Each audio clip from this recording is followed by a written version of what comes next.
Welcome to சுடு தண்ணி. இன்னைக்கு நம்ம வீடியோவில் ஒரு சூப்பரான வெரைட்டி ரைஸ் தான் பார்க்க போகிறோம். கேரட் சாதம் எப்படி பண்ணுறதுன்னு பார்க்கலாம். இது லஞ்ச் பாக்ஸ்க்கு கொடுக்கறதுக்கெலாம் ஒரு ஆப்டான ரெசிபி. இதோட இன்க்ரீடியன்ஸை நான் டிஸ்கிரிப்ஷன் பாக்ஸில் கொடுக்குறேன். இப்போ வாங்க சேர்ந்து சமைக்கலாம். ஃபர்ஸ்ட் இதுக்கு நான் 2 பெரிய கேரட்ஸ் எடுத்திருக்கேன். இதை நல்லா துருவி எடுத்துக்கலாம். கேரட் அந்த மாதிரி துருவி தனியாக எடுத்து வச்சுக்கோங்க. அடுத்து ஒரு 6-7 பல் பூண்டை நல்லா தட்டி எடுத்துக்கலாம். இதை அரைக்கிறத விட தட்டி சேர்க்கும் போது டேஸ்ட் பர்ஃபெக்டாக இருக்கும், ரொம்ப காடியாக இருக்காது. இருக்கட்டும். அடுத்து ஒரு பவுலில் நம்ம துருவி வச்சுருக்க கேரட்டெல்லாம் சேர்த்துக்கலாம். இதோட நம்ம தட்டி வச்சுருக்க பூண்டையும் சேர்த்துக்கிறேன். கூடவே 3/4 டீஸ்பூன் மிளகாய்த்தூள், 1/2 டீஸ்பூன் உப்பு, 1/4 டீஸ்பூன் வெந்தய பொடி சேர்த்துக்கிறேன். அதோட 1/2 எலுமிச்சம்பழத்தோட சாறு சேர்த்து நல்லா மிக்ஸ் பண்ணிக்கலாம்.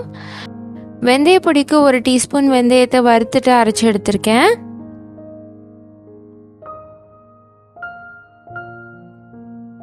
இதை நல்லா மிக்ஸ் பண்ணிட்டு தனியாக எடுத்து வச்சுக்கலாம். அடுத்து ஒரு கடாயில் 2 டீஸ்பூன் எண்ணெய் சேர்த்துக்கிறேன். இதில் 1 டீஸ்பூன் உடைச்ச உளுந்து, 1 டீஸ்பூன் கடுகு சேர்த்துட்டு கூடவே 1/4 டீஸ்பூன் பெருங்காயத்தூள் சேர்த்துக்கலாம். இது பொரிஞ்சதும் இதில் ஒரு கொத்து கருவேப்பிலை சேர்த்துட்டு இதோட நம்ம மிக்ஸ் பண்ணி வச்சிருக்க கேரட்டை சேர்த்துக்கலாம். சேர்த்துட்டு இதை லோ ஃப்ளேமில் வச்சுட்டு நல்லா சாட்டே பண்ணுங்க. கேரட்டோட பச்சை வாசனை போகிற அளவுக்கு நம்ம வதக்கணும். ஸோ ஸ்லோவாக வச்சு இதை குக் பண்ணுங்க.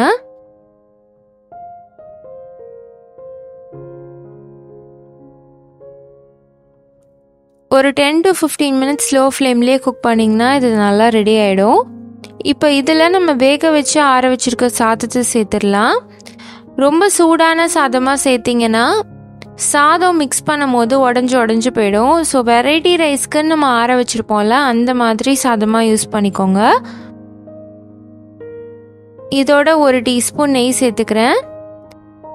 நீங்கள் சாதம் கொஞ்சம் கொஞ்சமாக சேர்த்துட்டு மிக்ஸ் பண்ணிட்டு கூட அதுக்கப்புறம் தேவைப்பட்டுச்சுன்னா சேர்த்துக்கலாம். சேர்த்துட்டு நல்லா மிக்ஸ் பண்ணிக்கோங்க. இது ரொம்பவே டேஸ்ட்டாக இருக்கும். பெரியவங்கலேருந்து சின்னவங்க வரைக்கும் எல்லாருமே மிச்சம் வைக்காமல் சாப்பிடுவாங்க.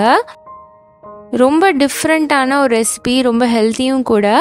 குழந்தைங்களுக்கு லஞ்ச் பாக்ஸ்க்கெலாம் இது ஒரு பர்ஃபெக்டான ரெசிபியாக இருக்கும். நீங்களும் இந்த கேரட் ரைஸை இதே மாதிரி ட்ரை பண்ணி பார்த்துட்டு எப்படி இருந்துச்சுன்னு சொல்லி கமெண்ட்டில் சொல்லுங்கள்.